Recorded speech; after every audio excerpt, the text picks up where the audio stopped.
자, 이제 통신 이론 시작하도록 하겠습니다. 역시 여기 통신 이론 그 좀 의문 사항이라든지 아니면 문제 질문 같은 것은 이제 수업하는 도중에 글을 올려주시면요, 제가 끝나고 한 말씀드리도록 하겠습니다.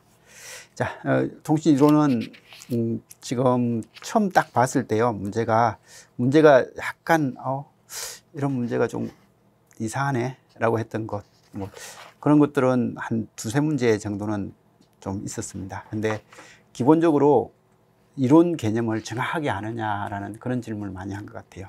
특히 1번 같은 문제도 사실 진짜요, 아는 사람 입장에서는 보면 그냥 이거 뭐냐 라고 하고 그냥 답을 내는데, 모르는 사람 입장에서는 이게 뭐지, 이게 뭐 맞나 라는 생각을 했던 그런 문제였던 것 같고, 3번 같은 경우도 진짜 개념 문제잖아요, 그죠?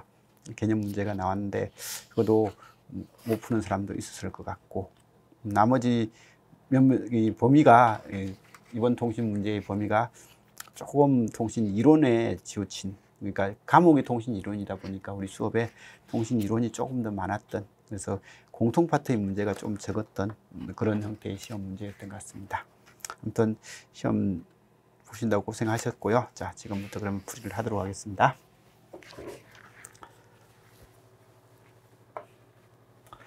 자,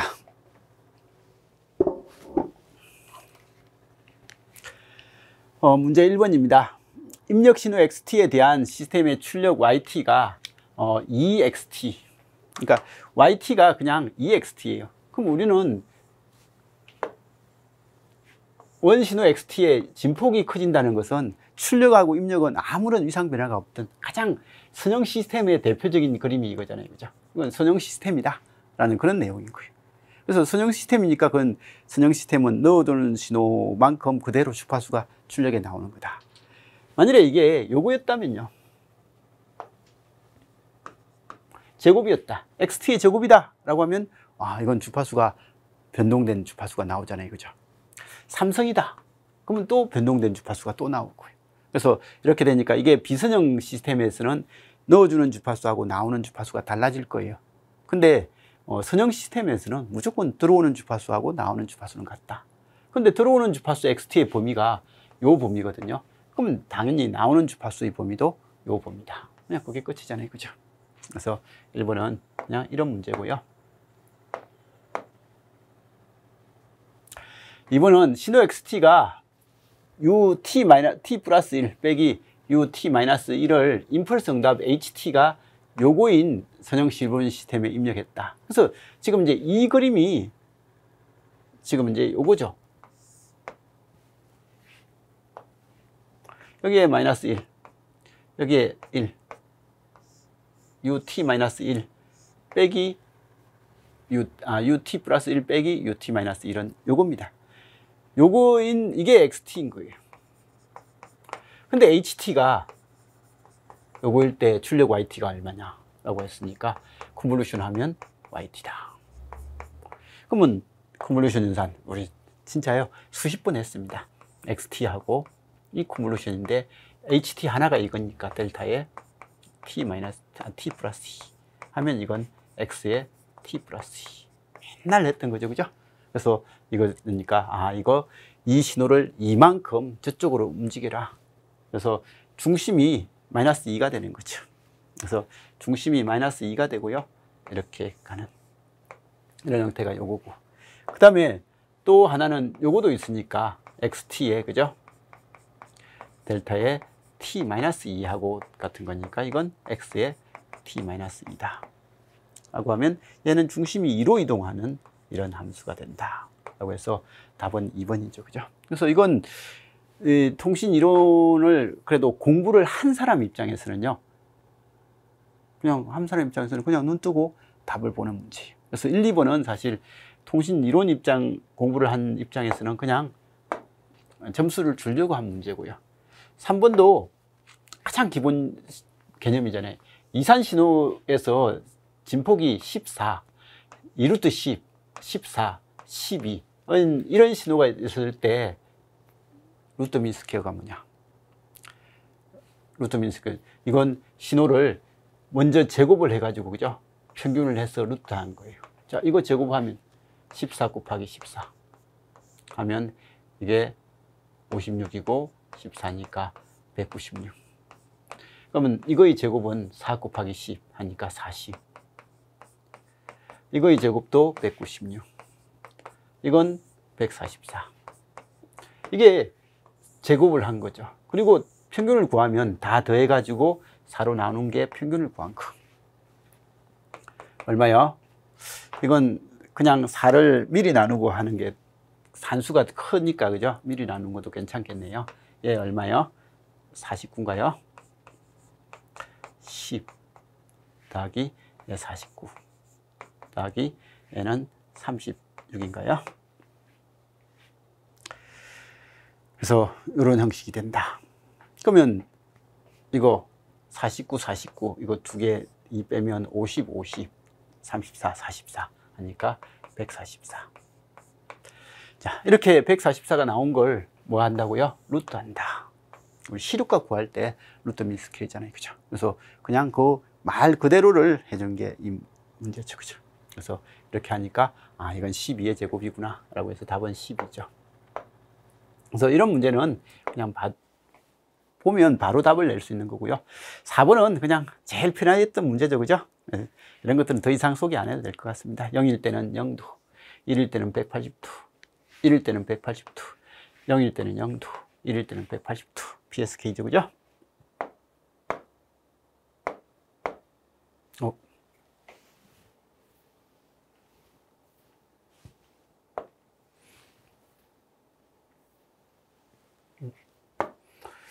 자, 정수 NS만 값을 갖는 이산신호가 이런 형태의 이산신호가 있다. 이거의 주기는 얼마냐? 자, 이 문제도 약간의 센스가 있었던 사람은 답을 충분히 낼 수가 있었을 거예요. 근데 내가 이쪽에 대해서 감이 없는 사람은 이거 뭐지? 라고 해가지고 지금 틀렸을 수도 있는 형태고요. 이런 신호의 주기는요, 주기는 항상입니다. 그냥 반복되는 형태잖아요, 그죠? 이의 J세타는요, J세타는 그냥 여기서 세타가 0도에서 이렇게 도는 신호예요. 도는 신호거든요. 그러면 이 문제는 n이 0이면요, 이의 J 세타니까 세타가 0인 거예요. n이 1이면요, 세타는 얼마요? 3분의 7파이예요. 근데 3분의 7파이는 3분의 6파이가 2파이죠. 2파이 더하기 3분의 2파이예요. n이 2가 되면요, 세타는요 3분의 14파이고요. 이건 4파이 더하기 3분의 2파이예요. n이 3이면 세타는 3분의 21파이고요. 이건 6파이 더하기 3분의 3파이. 자, 이제는 나오죠, 그죠? 그래서 나오니까 n이 0이면요, 여기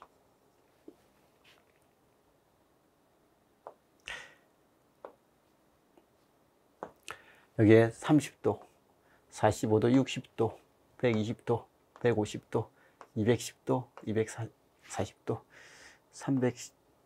270이니까 300도, 330도 이렇게 됐을 때 지금 이제 n이 0일 때는 여기, n이 1일 때는요 2파이는 한 바퀴 도니까 상관없는 거고 3분의 2파이니까 60도, 2일 때는 3분의 2파이니까 120도, 3일 때는, 4일 때는, 5일 때는, 그럼 6일 때는, 7일 때는 하니까 반복이 n이 얼마가 되면요, n이 6이 될 때 한 번 반복되는 그런 구조다 라는 그 개념입니다. 그래서 개념은 그냥 문제를 볼 때 이런 형태, 이런 류의 내용이 있으면 그냥 n을 값을 대입시켜서 이게 언제 한 주기가 반복이 되지?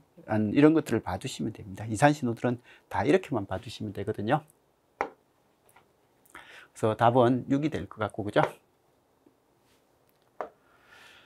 자, 주파수가 1헬저인 연속 코사인 신호를 4헬저의 주파수로 샘플링을 했을 때 샘플링된 신호의 주파수 스펙트럼 성분에 포함되지 않는 주파수, 이것도요 아주 편한 문제인데, 이걸 조금 뭐 틀린 사람도 있고 막 그렇게 됐을 것 같아요. 근데 혼자서 풀 때는 당연히 이게 답이 이건 이 제기를 하면 답이 오답이라고 할 수도 있을 것 같은데요. 예, 오답이 나올 수도 있을 것 같습니다.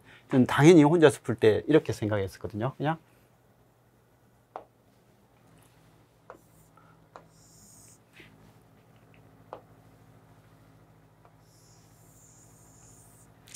주파수가 1Hz잖아요. 그죠? 1Hz니까 이게 1초예요. 1초인 이런 신호를요.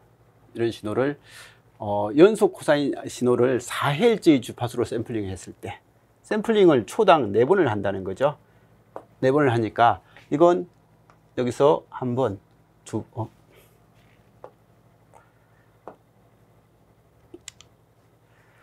한 번, 2번, 3번, 4번 이렇게 되는 거거든요. 5번, 6번. 그래서 n이 1일 때는 이 값을 가지고 n이 2일 때는 이 값을 가지고 n이 3일 때는 이 값을 가지고 n이 4일 때는 이 값을 가지니까 이건 n이 2일 때가 0이다 라고 해서 지금 이제 스펙트럼 성분에 포함되지 않는 주파수 성분은 이건 스펙트럼이 없다는 거죠. 그래서 이게 크기가 0이 되어 버리는 거죠. 개수값이 0이 되어 버려서 스펙트럼이 없는 형태가 되거든요. 그래서 2, 4 이런 것은 0이고 1, 3은 값이 나와요. 그래서 이렇게 나오고 그러면 여기는 이런 신호가 있을 거니까 마이너스 1도 당연히 있겠죠. 그죠? 그래서 이런 형식이 되는데 근데 이게 제가 지금 문제를 보니까요. 연속 코사인 신호네요. 그죠? 그러면 이렇게 했을 때 이게 일반적인 그냥 신호가 코사인이라고 가정을 해버리면요. 신호가 코사인이라고 가정해버리면 얘가 요렇게 되잖아요. 그죠? 이런 형식이 돼버릴 거고 그러면 여기는 0, 1, 2, 3 할 때 마이너스 1 마이너스 1하고 1이 하고 3이 다 0이고 2만 0이 아니네요. 그죠? 그래서 이렇게 되니까 이건 이 문제를 제가 잘 분석을 못해서 지금 이런 느낌이 드는지 모르겠지만 저는 당연히 이거라고 생각했거든요. 그러니까 연속 신호에서 이렇게 됐을 때 근데 이게 코사인이라는 관점으로서 접근을 하면 얘는 이게 아니라 요게 되면 여기는 1하고 0과 거기 2는 있고 마이너스 1하고 1하고 3은 값이 없는 그런 신호가 된다라고 해서 이 제기를 한번 해보는 것도 필요할 것 같아요. 근데 받아줄지는 모르겠습니다. 제가 이런 형태 그냥 일반적인 복소지수 함수 형식이 J세타가 되는 이런 부분을 코사인 함수로 이렇게 표현을 하니까 그것 때문에 코사인을 썼다면 아니지만 이게 신호 자체를 코사인이라고 가정을 하고 사용을 했으면 이건 답이 잘못된 답이 될 수도 있을 것 같습니다. 한번 이 제기는 해보세요. 저는 이 제기를 못하니까 해보고 싶은 사람은 좀 해주시면 좋을 것 같아요.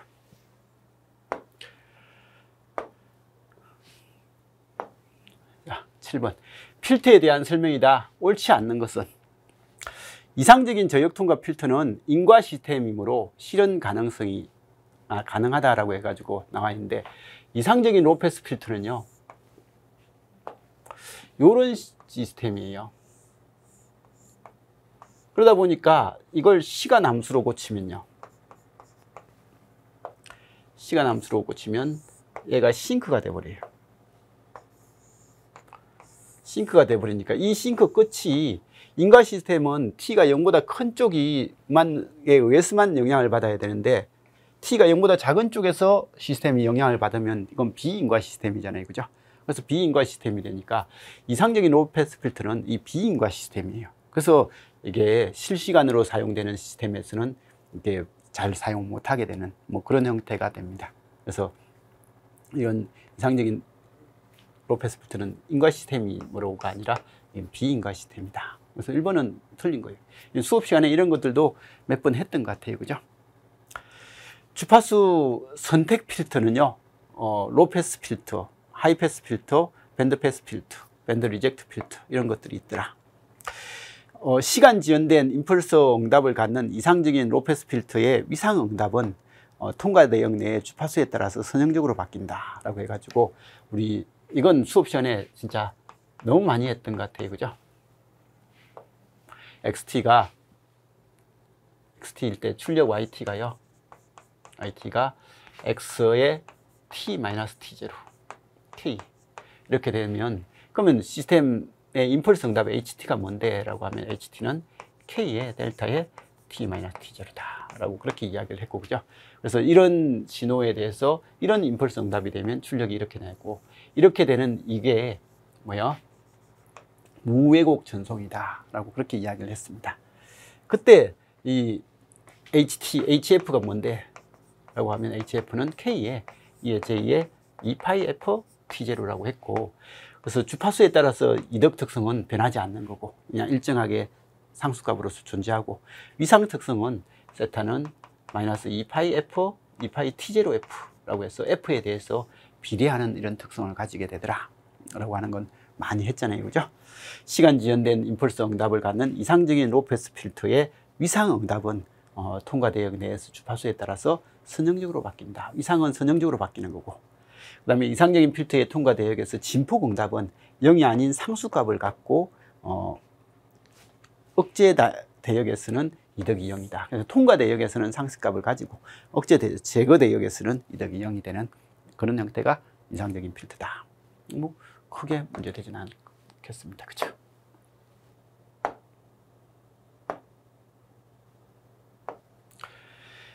자, 서로 통계적으로 독립인 두 랜덤 변수 X하고 Y가 각각 이거의 범위에서 균일하고, X는 0에서 2 사이로 균일하고요. Y는 1에서 5 사이로 균일한 범위에서 이 외의 지역의 그 영역에서는 0인 확률 밀도 함수 fx에서 fy의 y를 가질 때 이때 x하고 y에 대한 설명이 다 옳지 않는 것. 이 문제는 진짜요. 수업 시간에 모의고사 할 때 수십 번은 좀 가고, 그죠? 이거 틀리면 이제 욕 들을 정도로 마지막쯤 해서는 많이 했던 것 같습니다. 그죠? 그래서 이건 확률 밀도 함수가 0에서 2 균일 확률 밀도 함수인데 2까지 균일하면요, 이 면적은 무조건 1이어야 되니까 높이는 2분의 1이다. 그래서 fxx는 2분의 1이다. 언제요? x가 0에서 2까지는. 그리고 나머지는 0이다. 그리고 또 하나의 확률 밀도 함수는요, 1에서 5까지.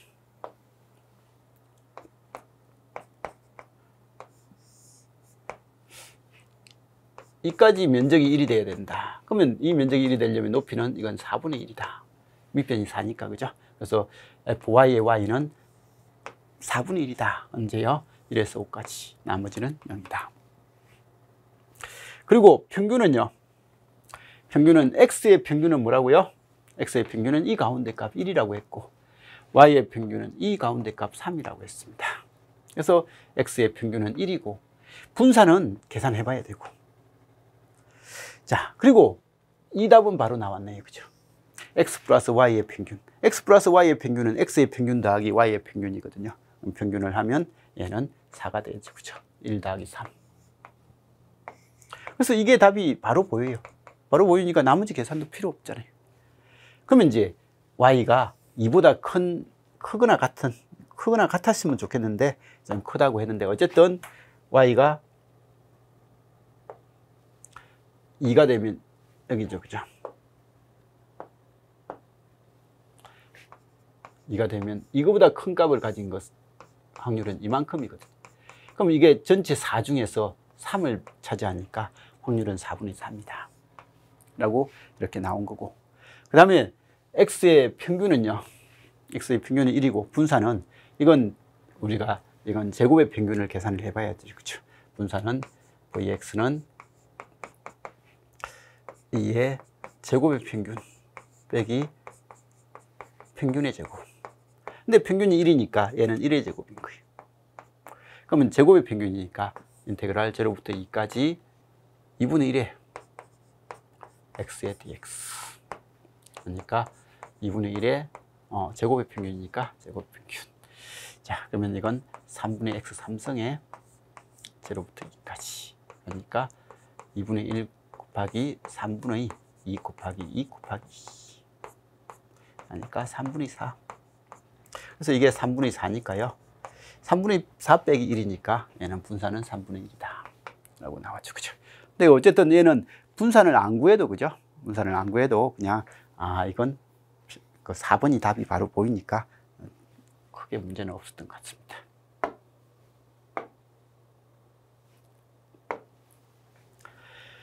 롤로프 인수가 R인 상성 여연 펄서의 정형 필터에 대한 설명이다. 옳지 않는 거.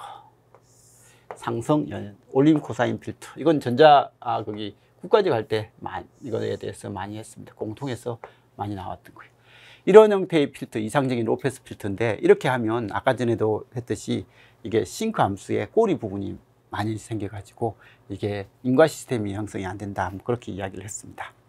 자, 이런 형태의 필터, 구형파 펄스를요, 여기에 상성 여연 필터는 얘는 거의 이걸 유지하면서 이게 이렇게 되게끔, 그죠? 이런 식으로 만들어주는 거고. 롤오프 팩트가 1이 되는 것은요, 1이 되는 것은 이게 거의 코사인이 되는 거죠. 그죠? 코사인 함수처럼 되는 건데, 지금 이건 1이고, 얘는 0이고요. 얘는 1인 거예요. 얘는 아직은 얼마인지 모르죠. 뭐 0.5 정도 되는 그런 형태다라고 하는 것 정도는 봐주시고요. 자, 그러면 R이 커질수록, R 값이 커지면 커질수록 이 빨간색이 되죠. 이 널투널 대역이 어떻게 된다고요? 증가한다. 그래서 R이 커지면 널투널 대역이 증가한다라는 그런 내용 한번 봐주시기 바라고요. 그러면 R이 작을수록, 지금 R이 작아질수록 필터의 스펙트럼 차단 특성이, 주파수 영역에서 차단 특성이, 이게 R이 작으면 0이 되니까 예리해지죠. 완만해지는 게 아니라 예리해진다 라는 이런 형태가 있고요. R이 커질수록 필터의 임펄스 응답의 부엽의 크기가 줄어든다. 그래서 이게 요거일 때는요, 얘가 이런 모양이 된다고 했어요. 그래서 이게 이런 부분이 부엽이라고 했어요. 근데 요거일 때는요, 요거일 때는 뭐 이런 식으로 해서 좀 줄어든다고 했고, 그리고 요거일 때는요, 거의 0이 돼버리죠. 그죠? 거의 0이 돼버리는 이런 형태가 된다. 그래서 이 꼬리 부분이 없어지게끔 하는 게 이 상성 여연 필터다라는 그런 이야기 수업 시간에 했었죠. 그죠?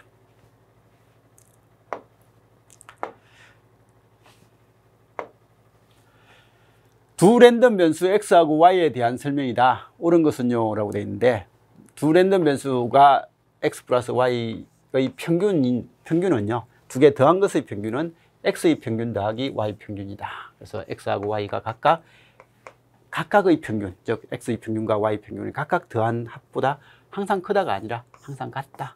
크다가 아니라 같다.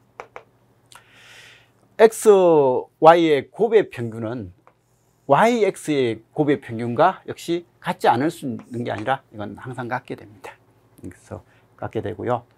그 다음에 x하고 y가 모두 양의 값을 가질 경우에 x분의 y, 이건 y분의 x를 하든 x분의 y든 이 값은 뭐 다 양의 값을 가지겠죠. 그죠? 이건 항상 평균은 양수이다. 음수가 나올 수 없다. 그 다음에 이건 당연한 거잖아요. 그죠? x도 양수고 y도 양수니까 다 양수가 나올 거다. 그리고 x하고 y의 공분산. 우리가 그냥 분산은 x 마이너스 평균의 제곱에, 그죠?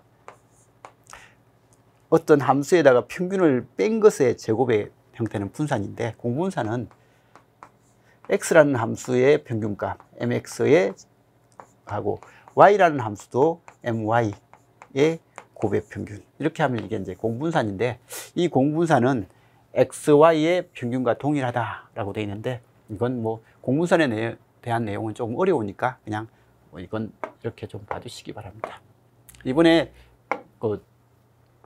할 때는 공분산 이야기를 잘 안 했는데 평상시에는 많이 하는 건데, 이게 공분산이라는 것은 이 함수하고 이 함수의 곱의 평균인데요, 이걸 계산을 하면 이 x-m입니다. m, y-m의 곱의 평균을 한 건데, 이거는 x 곱 y의 평균에다가 x의 평균, y의 평균을 뺀 것이 공분산이다 라고 그렇게 됩니다. 그래서 4번이 틀렸죠, 그죠? 그래서 이런 게 있습니다. 책에, 이론책에 있는 내용이니까 그냥 알아서 봐주시고. 자, 최대 주파수가 5kHz로 대역 제한된 아날로그 신호를 표준화할 때 원래의 신호로 정상 복원이 가능한 최대 표준화 주기는요 라고 하니까, 이건 주파수는 10kHz고요. 그럼 주기는 10kV분의 1 해가지고 100마이크로세컨드, 그죠? 이런 것들은 그냥 점수 주려고 한 거고, 그죠? 자, 기본 주파수가 F0인 신호 XT가 2 코사인 2파이 F0T 빼기 4 사인 6파이 F0T를 복소지수 함수의 형식의 필요의 급수 수식. 그래서 우리 수업 시간에 이거 이런 형태로 나오더라도 긴장만 안 하고 보면 답을 충분히 낼 수 있다라고 수없이 이야기했습니다. 그래서 이런 모의고사 문제도 풀어봤고 단원별을 할 때도 해봤고 하는데, 어쨌든 이런 거 나오면요, 얘는 2분의 코사인 세타는 2의 j 세타, 그러니까 j 2파이 f0죠, 그죠? 플러스 2의 마이너스 j의 2파이 f0 이거고, 앞에 2가 있으니까 이거 하니까 얘는 이 개수, 여기 들어가는 개수값은 지금 이제 1이고요 여기 들어가는 개수값도 1이에요. 그러면 이제 얘는요, 얘는 j2분의 2의 j의 6파이 f0t 빼기 2의 마이너스 j의 6파이 f0t 그 앞에 마이너스 4가 있는 거예요. 그러면 이거 없어지니까 마이너스 이거 인데 j분의 1은요 또 마이너스 j거든요. 그럼 마이너스 없어지니까 얘는 이건 이렇게 되는 거예요. j2의 j의 6파이 f0t 빼기 2의 마이너스 j의 6파이 f0t 이렇게 되거든요. 앞에 뭐가 있고요? 2의 j의 2파이 f0t 플러스 2의 마이너스 j의 2파이 f0t 이렇게 적힌 수식하고 같은 거예요. 그러다 보니까 얘는요, 지금 이제 xn에 2의 j의 2파이 nf0인데, 지금 이제 이 값은 2파이 f0니까 n이 1일 때예요. 그러면 x1은요, x1은 여기 개수값이 1이니까 1이다. 그러면 이게 마이너스 1이죠, 그죠? n이 마이너스 1이면 얘는 개수값은 여전히 1이다. 그래서 x 마이너스 1도 1이다. 그 다음에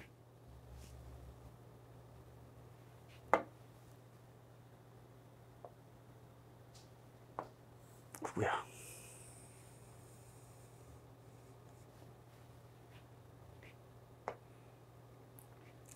그 다음에 이제 얘는요 6파이 f0니까 여기에 3을 집어넣으면요 6파이가 되니까 n3이 될 때는요 개수값이 j2입니다.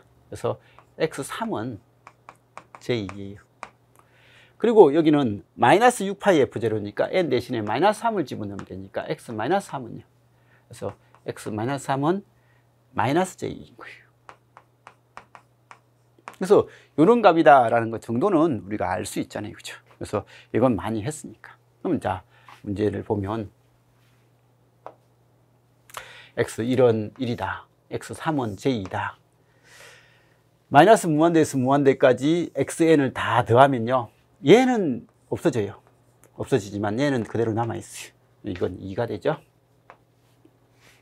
나머지 값은 다 0이니까. 모든 xn에 대해서 xn 플러스 xn 마이너스 n은 실수다. 라고 했는데, 봐요.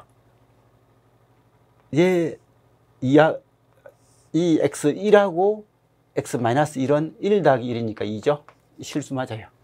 x3과 x-3은 j2 빼기 j2가 되니까 0이 되죠. 0도 실수다. 실수이죠, 그죠? 실수의 뭐 헛수는 아니잖아요, 그죠? 근데 사실 0이라는 것은 실수다, 허수다 말을 하기가 좀 불편한 것 같아가지고 제가 이게 잘 모르겠다라고 해서 그 출제자 전화가 통화를 하면서 이게 지금 이제 이게 0으로서 0이 나오는데 0을 실수라고 했냐 너희들끼리라고 했더니 교수님이 다 모여가지고 0도 실수니까 이렇게 했다고 한다고 하더라고요 라고 이야기를 하더라고요. 그래서 이런 부분들은 알아서 봐주시고요. 그래서 저는 이건 3번 4번 답이 2개 아닐까라고 고민을 했거든요. 근데 0도 실수는 실수니까 이렇게 하는데 실수라고 하기는 아직도 저는 좀 의문이기도 해요. 자, 그래서 이건 답은 3번인데요. 4번 한번 이 얘기는 해보시기 바랍니다. 해보시는데 잘 안 받아줄 것 같긴 해요. 자기들끼리 의논도 했던 그런 내용이라고 하니까.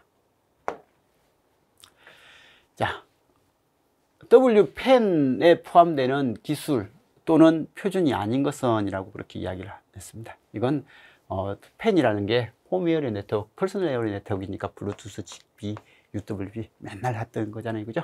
답은 이거고, 그죠?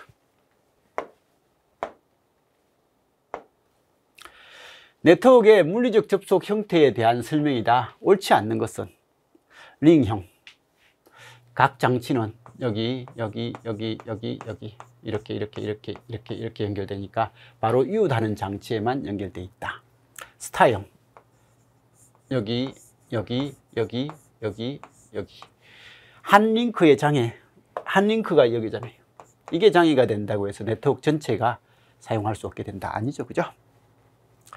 메시형. 네트워크 상에서 모든 장치가 다른 장치에 대해서 점 대 점 링크를 갖는 거. 메시죠, 그죠? 이거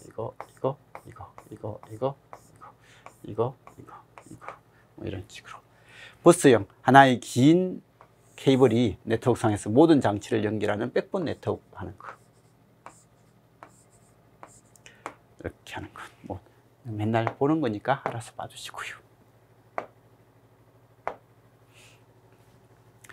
균일 양자에서 양자와 비트 수가 3비트 증가할 때 양자와 구간 폭과 신호대 양자와 잡음 비의 변화는요 라고 그렇게 이야기를 했습니다.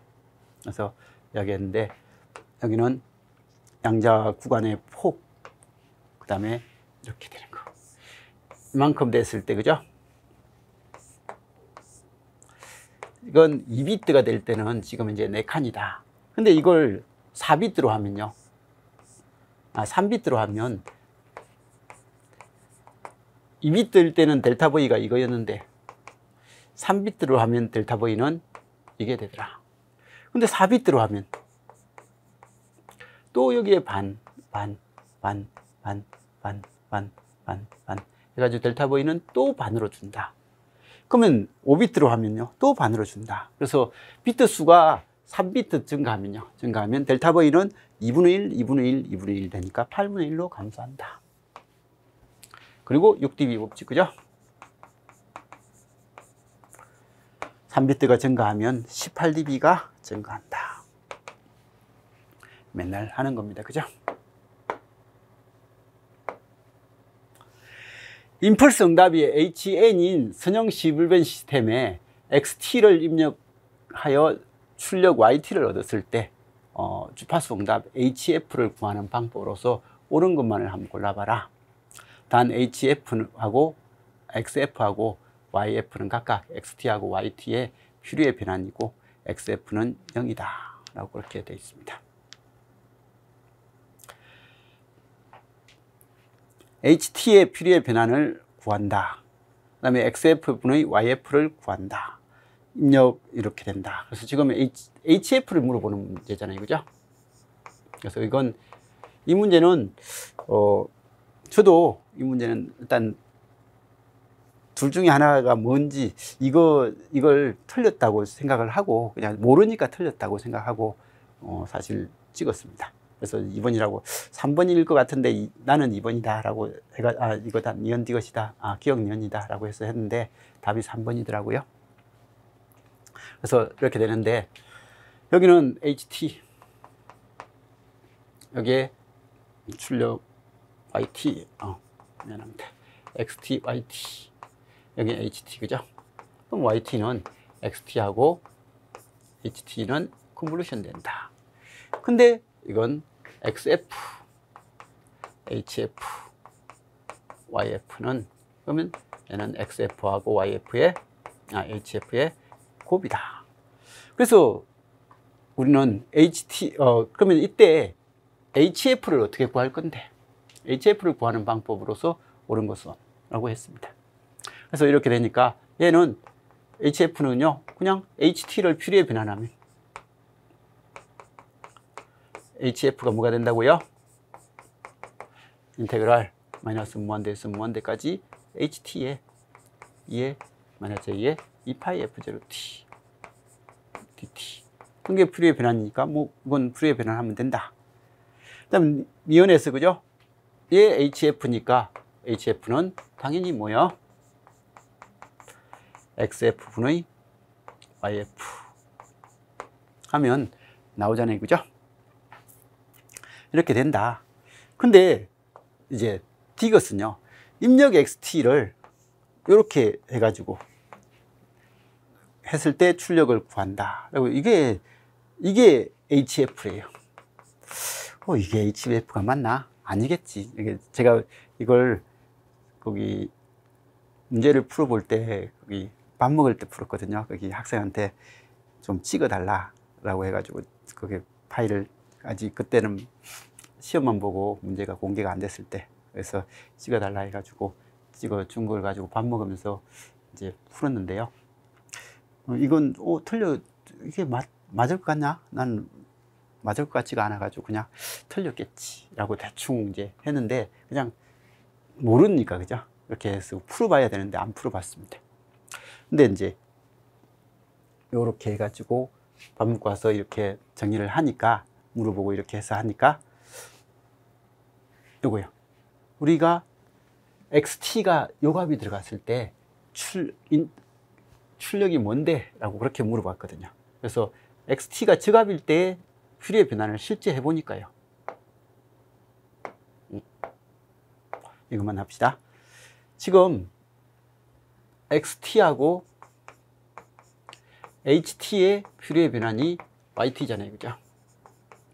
근데 이 XT하고 YT의 퓨리에 변환은 우리가 알다시피 퓨리에 변환, 거기 컨볼루션을 하면 이건데, X 타우의 곱에 H의 T 마이너스 타우의 D 타우 이기도 하고, 얘는 H 타우의 X의 T 마이너스 타우의 D 타우, 즉 교환법칙 성립하잖아요, 그죠?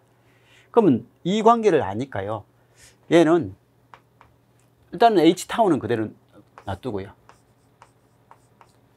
얘가 XT가 요 값이니까요, 이 T 대신에 T 마이너스 타우를 집어넣었잖아요, 그죠? 그럼 T 마이너스 타우를 집어넣으면 제2의 2파이 F T 마이너스 타우는요, 제2의 2파이 F 타우 FT,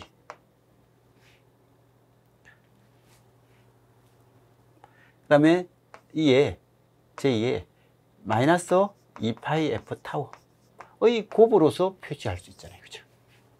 표시할 수 있으니까 이게 지금 이제 이 값이 요 값이 되니까, 얘는 마이너스 A의 2파이 F 타우의 D 타우는 타우니까 적분구간 안에 있는데, 이 T 항목은요, T 항목은 굳이 적분구간 안에 있을 이유가 없잖아요. 타워 적분이 아니니까, 타워에 대해서는 상수니까 이 값이 제2의 2파이 FT로 앞으로 뽑을 수가 있다는 거죠. 그러면 뽑을 수가 있으니까 이 값은 뭐가 돼요? 좀 전에도 해봤듯이 이게 HT의 퓨리에 변환인 거예요.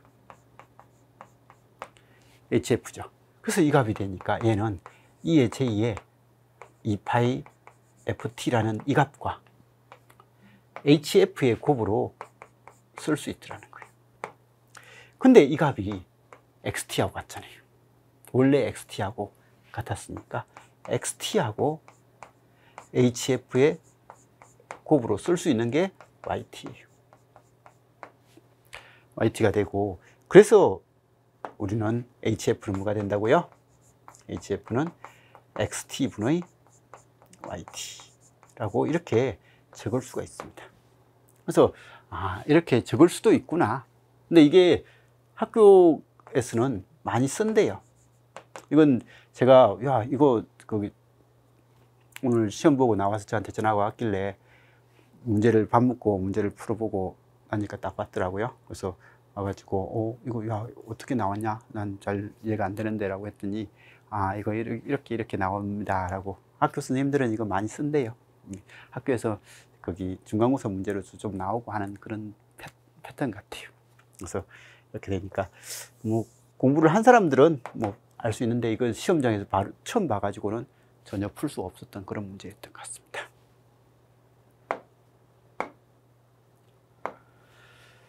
자, 디지털 데이터를 압축하여 전송량을 줄이는 기법. 압축부와 소스 코딩이죠, 그죠? 맨날 했던 내용입니다. 채널 코딩은 오류 제어 비트를 추가하는 거죠. 이건 뭐 그냥 알아서 해주세요. 다음에 설명하는 네트워크의 공격 기법이 뭐냐라고 했는데, 찍어도 디도스밖에 찍을 게 없어가지고 저는 디도스를 그냥 이겠지, 많이 들어본 거고 이런 거다라는 건 대충 아니까요. 근데 이런 것들에 대해서는 우리가 익숙하지 않으니까 그냥 알아서 이제 공부를 좀 앞으로 해주셔야 될 것 같습니다. 이런 문제가 간간히 한 문제씩 보안관점이 나오고 있습니다. 그래서 보안관점이 나오니까 알아서 봐주시고요. 네트워크상에 비정상적인 대규모 접속을 발생시켜서 과부하를 유발해요. 그러니까 어떤 서버가 있든지 이 서버에 대량의 유입되는 데이터를 완전 대량으로 계속, 쓸모없는 데이터를 계속 이 네트워크에 접근하게끔 이렇게 해서 이게 제 일을 못하게끔, 그죠? 그래서 과부하를 유발하여 시스템의 중요 자원을 점거하고 사용 불가능한 상태로 만드는 공격 기법으로서 정보 보호의 목적 중에서 가용성에 대한 공격의 일종으로서 불릴 수 있다. 이걸 디도스다. 그죠? 디도스다.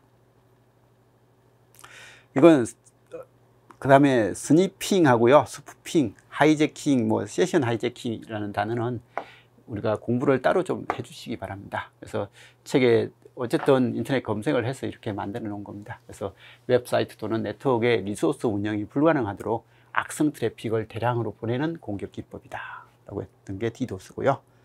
그 다음에 스니핑이라는 것은 코를 킁킁거리다, 냄새를 맡아 등의 뜻이 있는데, 이 사전적의 의미와 같이 해킹 기법으로서 스니핑은 네트워크상에서 자신이 아닌 다른 상대방들의 패킷 교환을 엿듣는 것, 해킹하는 형태를 는 스니핑이라고 하고, 간단히 네트워크 트래픽을 도청하는 과정을 스니핑이다. 그 다음 스푸핑은 사전적 의미는 쏘기다 라는 형태로서, 네트워크에서 스푸핑 대상은 맥 주소라든지 IP 주소, 포트 주소 등 네트워크의 통신과 관련된 모든 것이 될 수 있고, 이런 스푸핑은 쏘김을 이용한 공격을 총칭한다. 그래서 ARP 스푸핑, ARP가 원래 IP 어드레스를 맥 어드레스로 이렇게 변환하는데, IP 어드레스를 맥 바꿀 때 다른 맥이 이 IP 어드레스인 것처럼 이렇게 바꿔주는 거, 뭐 그런 것들이 이 스푸핑에 관련된 내용이더라. 그리고 또 IP 스푸핑도 IP 어드레스를 이게 다른 IP가 내 거인 것처럼 이렇게 하는 거. DNS도 실제 DNS 서버보다 빠르게 위조된 DNS를 이렇게 보내가지고 IP를 잘못 이렇게 인지할 수 있게끔, 어쨌든 이런 모든 것을 스푸핑이다 라고 그렇게 이야기를 하고요.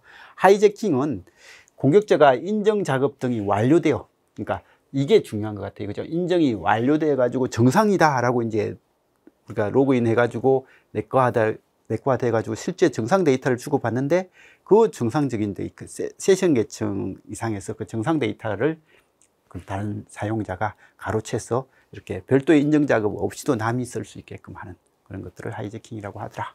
뭐 이런 용어가 있다고 하니까 알아서 좀 정의를 해 두시기 바라고요. 이런 것들은 거기 면접 준비하는 친구들은 조금 더 신경 써서 한 단어 정도는 들어보고 가는 게 좋은 것 같습니다. 서로 1대1로 통신할 수 있는 10개의 기기가 있을 때 모든 기기의 점대점 연결을 위해서 필요한 최소 링크 수, 이건 메시 형태죠, 그죠? 그래서 2분의 n의 n-1, 그죠? 그래서 이거 맨날 한 겁니다. 10에 9 해서 45. 그래서 네트워크 문제 중에서 생각보다 이게 시험 문제에 많이 나와요. 왜 많이 나오는지는 아직 저는 잘 모르겠습니다. 이걸 쓰는 곳이 생각보다 적은데, 그죠? 자, 20번입니다. 디지털 데이터의 기지대역 전송 시 사용되는 라인 코드의 그 펄스 파형을 선택할 때 고려사항. 라인 코딩 하는 목적, 동기화 잘 됐으면 좋겠다. 대역폭은 유지돼 줬으면 좋겠다. 늘어나지 않았으면 좋겠다. 직류 성분 제거됐으면 좋겠다. 에러 검출 용이했으면 좋겠다. 잡음에 대한 내성도 좋았으면 좋겠다. 이런 거고요. 대역 통과 디지털 변조의 용이성. 이건 기지대역 전송을 하는데 이건 패스밴드 전송하고 아무 상관없는 그런 형태의 내용이 될 거다. 라고 그렇게 됩니다. 그죠? 그래서 지금 이렇게 해서 문제를 대충은 정리를 했습니다. 그죠? 그래서 지금 문제 풀어봐서 알겠지만 생각보다 편하죠. 이게 처음에 문제에 접근할 때는 이게 좀 당한 문제들이 있는데 문제를 계속 풀어보시면요. 내가 아는 내용이 이건데 내가 아는 내용과 유사하네. 유사한 게 있네. 뭐 이런 생각이 들어서 생각보다 문제가 편해요. 이게 저도 문제를 처음 딱 봤을 때는 범위가 좀 평상시 범위보다 좀 넓게 나왔다라는 그런 느낌이 들어가지고 힘들었을 수도 있겠다라고 했는데 조금 공부가 된 친구들 입장에서 보면 생각보다 점수는 잘 받을 수 있겠다라는 생각이 들었던 문제가 이겁니다.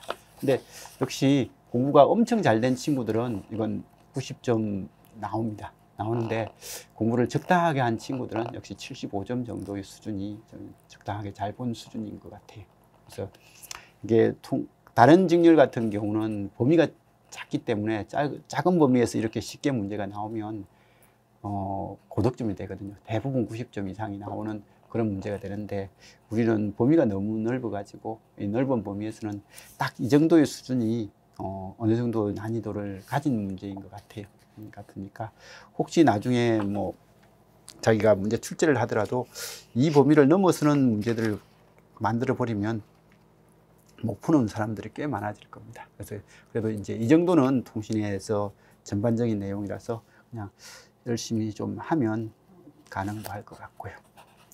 자, 뭐 다른 건 공무원 보는데 연수사무시험장에 갔다가 당황했다. 예, 당황할 수도 있습니다. 그래서 통신 이론 파트가 생각보다 많이 나왔으니까요. 근데 공무원 준비하는데 계속 요렇게 하는데 16번의 답이 4번인가요? 16번의 답이 문제가 뭔데요? 네, 4번 맞습니다. 그래서 기억 맞고 니은도 맞고 디귿도 맞습니다. 저는 개인적으로 기억 니은인 줄 알고 했는데 답을 4번이었고 그래서 그 4번을 아까 정의를 해드린 디귿을 정의를 해드린 거잖아요. 그죠?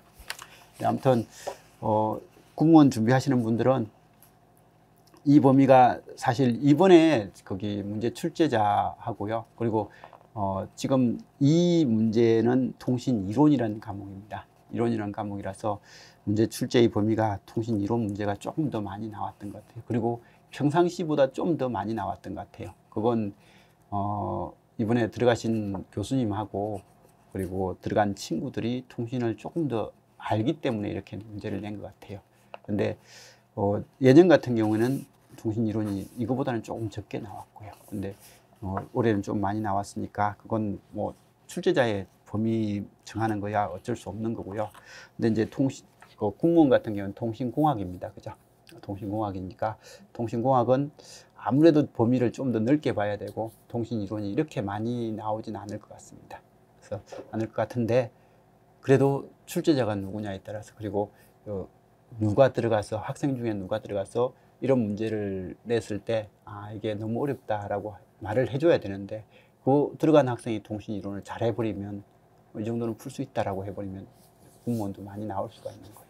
그래서 그것 때문에 조금은 보시는데 그래도 뭐 작년에 그래도 기출이 처음 나왔을 때 그 범위에서 공통 파트가 반 정도는 나왔으니까 공통 파트 열심히 하시고 그리고 통신공학의 쉬운 파트, 통신 이론의 쉬운 것까지는 좀 공부를 해주시면 좋을 것 같아요. 너무 지금 공부하는 범위를 완전히 벗어나서 다시 공부하려고 하면 지금 너무 힘들어요. 그렇게 하지 마시고 자기가 아는 것들을 좀 정리했던 것들을 조금 더 정리를 잘 하시고 이런 통신 이론은 뭐 내가 아는 데까지만 조금 체크하면서 보여주시는 게 좋을 것 같습니다. 뭐 이제 한 달도 안 남은 시점에서 공부의 방향을 바꾸는 건 위험한 발상이거든요. 너무 걱정은 하지 마십시오. 재민이님. 그리고 6번만 이의 제기해 볼 만한가요? 라고 했는데 네, 제가 생각했을 때 6번도 안 받아줄 가능성도 있습니다. 이게 그냥 기본적으로 이렇게 치수함수 꼴로서 이렇게 표시하는 거라서 코사인을 많이 코사인으로 표현하는 형태가 있는데 이게 신호가 코사인이라고 가정을 하고 해석을 했다라고 이의 제기를 해 주셔야 됩니다. 신호가 코사인이면 신호가 사인일 때 는 2가 되면 0이지만 신호가 코사인이면 2가 되면 이건 값이 나오고 1일 때 0이지 않냐라고 그렇게 이의 제기를 하면 그분들이 생각했을 때 일리가 있다라고 하면 받아줄 수 있을 것 같습니다. 가능성은 한 50%, 40%는 50% 사이가 될 것 같습니다. 네, 16분 아까 전에 4번 맞고요. 합격 컷은요 제가 잘 모르겠습니다. 이런 것도 요즘 서울시 이 시험에 서울시에 누가 봤는지도 모르고 이렇게 알고 예전에야 서울시는 서울시만 이렇게 봤잖아요, 그죠? 그래서 그렇게 봐가지고 했는데 이제는 이 서울시에 보는 인원이 어떻게 정해질지도 모르고 이렇게 되니까 전 잘은 모르겠습니다. 합격은 이번 국가직도 실강생이 너무 적으니까 표본 조사를 하기가 너무 힘들더라고요. 그래서 잘 모르겠다고 했는데 이거 지방직도 지금 70점 정도 나오면 뭐 그냥 기본적으로 합격하지 않겠나라는 생각 정도가 되는 시험이었던 것 같아요. 근데 공통은 일단 잘 모르겠습니다. 이건 우리 시험은 70에서 75점 두 과목 평균 이 정도 되면 중상 정도는 되지 않을까라는 생각이 듭니다. 물론 제 생각이고요. 학생들은 또 좀 더 쉽게 받아들일 수 있을 것 같기도 하고 전자공학이 원체 좀 쉬워놓으니까 좀 통신이 조금 어려워도 점수가 나올 수 있을 것 같기도 하고 이건 잘 모르겠습니다.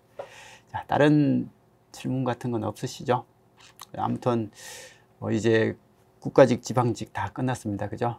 지방직까지 준비하신 분들이라면 이제 학기자 발표 나올 때까지는 좀 편안하게 좀 쉬기 바랍니다. 그리고 이제 공무원 준비하셔야 되는 분들은 지금부터 이제 2번 모의고사를 봤잖아요. 그죠? 국가직도 봤고 지방직도 봤는데 이제 이 모의고사 문제들 보시면 조금은 어려운 국가직도 조금 어렵고 지방직도 이제 통신이 조금 이렇게 불편하게 나왔고요. 이렇게 하니까 잘 좀 생각하시면서 정리를 해서 공무원 시험 잘 봐주시고요. 그리고 공무원은 모의고사는 제가 작년처럼 한번 해보려고 합니다. 해보려고 하는데 한 4회분 정도로 할 거고요.